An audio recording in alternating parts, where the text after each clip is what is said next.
Le système Pantone, qu'un géo trouve tout d'Exideuil, a perfectionné sur sa 2 chevaux. C'est un dossier préparé par André Deforjac et Bertrand Murer.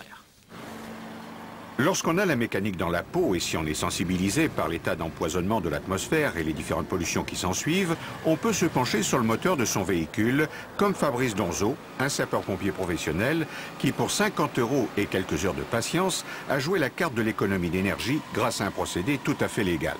J'ai trouvé les plans de ce procédé sur le site Quantum, qui est tenu par Bernadette et Jean Soares. Et ces plans reprennent le brevet de Paul Pantone, l'américain qui a développé ce système.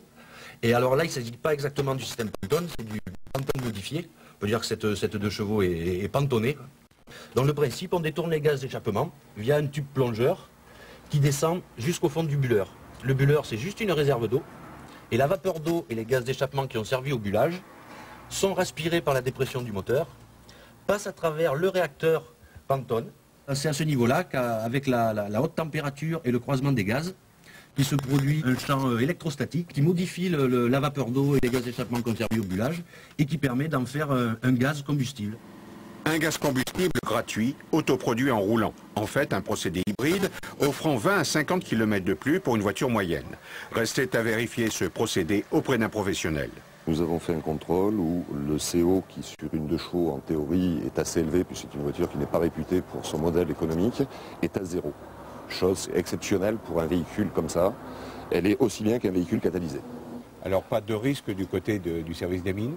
Alors là, je ne sais pas, à la limite j'interpelle les pouvoirs publics, mais apparemment il n'y aurait strictement aucun problème étant donné que le moteur n'a pas été modifié et que le système Pantone est rajouté par rapport à la conception du moteur, quoi. Au même titre que vous pourriez rajouter un filtre à air plus performant ou quelque chose comme ça. Alors c'est un procédé qui est relativement ancien malgré tout, qui a déjà presque une vingtaine d'années. Comment expliquez-vous que ça soit oublié comme ça?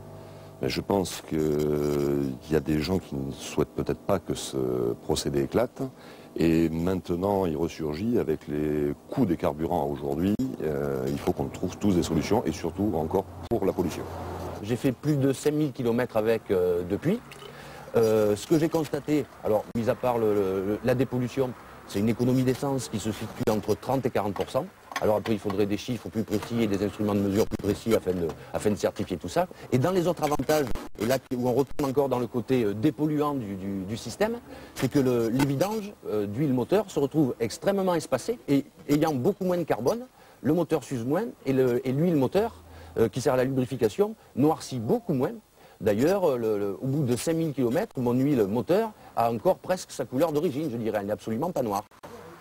Loin d'être considérée comme une invention nouvelle, la version améliorée du Pantone, mise au point par Fabrice Donzo, est une réponse aux préoccupations de tous les automobilistes. Encore faut-il qu'une bonne fée se penche sur ces idées dont les Français ne manquent jamais.